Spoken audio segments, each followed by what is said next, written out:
All right, let's just dive right into this explainer. It's incredibly easy to look back at history and picture the outbreak of World War II as this sudden, unpredictable explosion. But as we're going to see today, that is entirely a myth. The road to war wasn't one single event. It was paved with structural failures, economic disasters, and some pretty fatal political miscalculations that tumbled one after the other, forming a catastrophic chain reaction over exactly 20 years.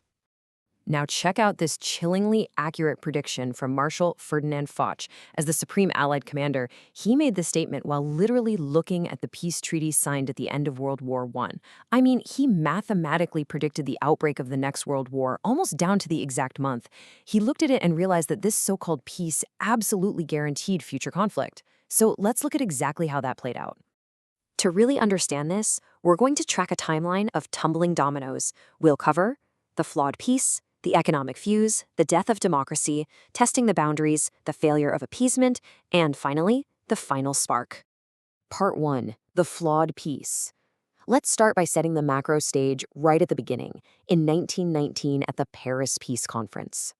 The resulting Treaty of Versailles was frankly a brutal compromise. A good way to remember it is the B.R.A.T acronym. Germany was handed sole blame for the war, slapped with an absolutely impossible £6.6 billion reparations bill, totally stripped of its military power, and forced to hand over 13% of its territory. The crucial takeaway here is that this settlement fundamentally dismantled Germany structurally. It punished the country severely enough to ensure permanent, deep-seated resentment, but left it just intact enough to eventually seek revenge. And the craziest part? The German delegates weren't even allowed to negotiate. They were just handed this massive document and essentially told, sign it or we invade. Because of this, the German public viewed the whole thing as a diktat, a dictated peace. This intense, perceived humiliation fueled the really dangerous stab-in-the-back myth, which claimed the German army was betrayed by politicians on the home front. And that resentment created the exact political vacuum that extremist leaders were just waiting to exploit. Part 2. The economic fuse. Let's move to our second domino and see how this builds into an absolute economic catastrophe just a decade later. So picture this. In the 1920s, Germany's incredibly fragile democracy is barely keeping afloat. And it's doing so almost entirely dependent on massive loans for American banks. But when the Wall Street crash hits in October 1929, those American banks panic. They demand all that money back immediately. This sequence perfectly connects the macro failure of the American stock market directly to soup lines and desperation over in Germany. The German economy imploded overnight. By 1932, an astounding 6 million Germans were out of work. And you can clearly see right here how economic ruin translates directly into ballot box success for extremists. Back in 1928, before the crash, the Nazi Party was this tiny fringe group, getting just 2.6% of the vote. But as unemployment skyrocketed and everyday people grew desperate, they turned to radical extremes. By July 1932, the Nazis held over 37% of the vote, making them the largest political party in the country. Hitler weaponized this economic misery with terrifying efficiency. Part 3. The death of democracy. Now we zoom into the micro.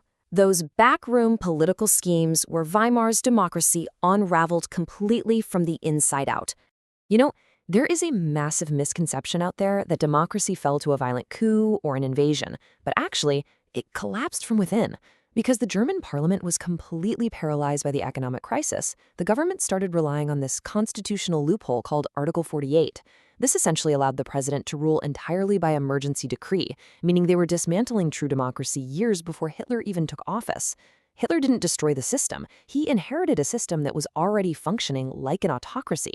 And here's the thing, even as the largest party, Hitler still didn't have a majority, and the president deeply disliked him.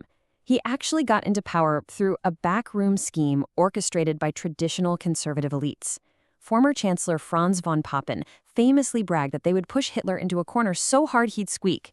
They literally thought they could use his massive popularity to legitimize their own government and just control him behind the scenes. This was a fatal, absolutely fatal miscalculation. On January 30, 1933, they legally handed him the keys to the chancellery. Part 4. Testing the boundaries. With Hitler legally holding power, he immediately targets the post-World War I international order. He viewed the peace settlement as an insult that just had to be destroyed. And his foreign policy goals, they weren't a secret at all. They were clearly laid out years earlier in his book, Mein Kampf. One of his core radical aims was Lebensraum, or living space. He believed the so-called Aryan master race needed vast agricultural and industrial land to grow, and his plan was to conquer it by aggressively expanding eastward into Poland and Russia. Right alongside Lebensraum was his goal of Großdeutschland, or Greater Germany. This was the idea of uniting all German-speaking peoples of Europe into one single massive empire. And to make this happen, Hitler began systematically tearing up the Treaty of Versailles, step by step, while the democracies of Britain and France pretty much just watched. The escalation of this defiance is rapid fire. In 1933, he pulls Germany out of the League of Nations. In 1935, he openly announces military conscription. 1936, he marches armed troops right back into the demilitarized Rhineland. By 1938, he unites Germany and Austria.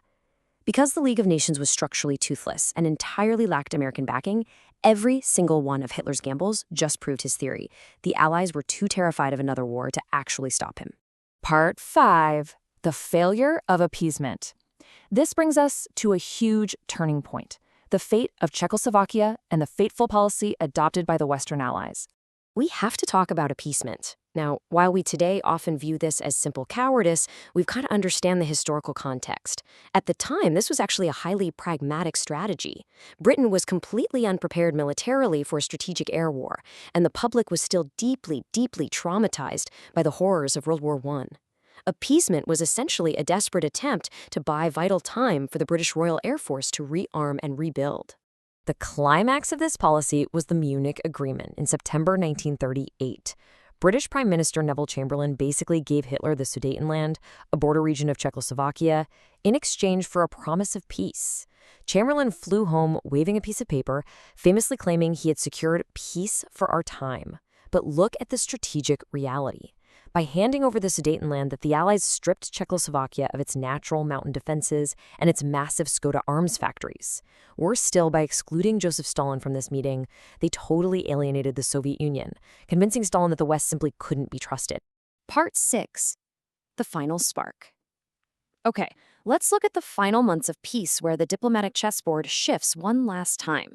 So March 1939 rolls around, and Hitler totally abandons his old excuse of only wanting to unite German-speaking peoples. He simply marches in and occupies the rest of Czechoslovakia. This is the ultimate structural pivot. For the very first time, he conquers an entirely non-German population purely for land and power. Chamberlain finally realizes appeasement has completely failed. Britain and France immediately issue a military guarantee to Poland, shifting their entire policy to absolute military deterrence. Knowing Poland was next on his list, Hitler had to make absolutely sure he wouldn't face a two-front war. So he shocks the globe by signing the Nazi-Soviet pact with his ideological mortal enemy, Joseph Stalin. The public lie was a 10-year peace agreement, but the secret protocol hidden beneath it, a purely Machiavellian deal to invade and slice up Poland between themselves. This cynical alliance was a massive strategic victory for Hitler, perfectly securing his eastern flank. And that brings us right to the final spark. On September 1, 1939, Germany unleashes its fast-paced blitzkrieg tactics on Poland. Britain and France immediately issue a strict ultimatum to halt the invasion. But here is the profound tragic irony. Because Hitler had watched the democracies back down over the Rhineland, over Austria, and over the Sudetenland, he fully expected them to just cave again. He completely failed to understand that the Western powers had fundamentally re-evaluated their security parameters. When he ignored their ultimatum, Britain and France declared war on September 3, 1939. Exactly 20 years after that flawed peace, the globe was plunged right back into total war.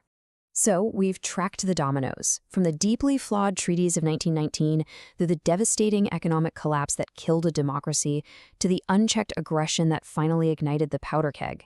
As we wrap up this explainer, I really want you to ask yourself, how might the structural collapse of diplomacy we saw in 1939 mirror the international blind spots of our own era? Are we actively recognizing the economic and political dominoes before they fall today, or are we just waiting for the final spark? Thanks so much for joining me on this deep dive, and I will catch you on the next explainer.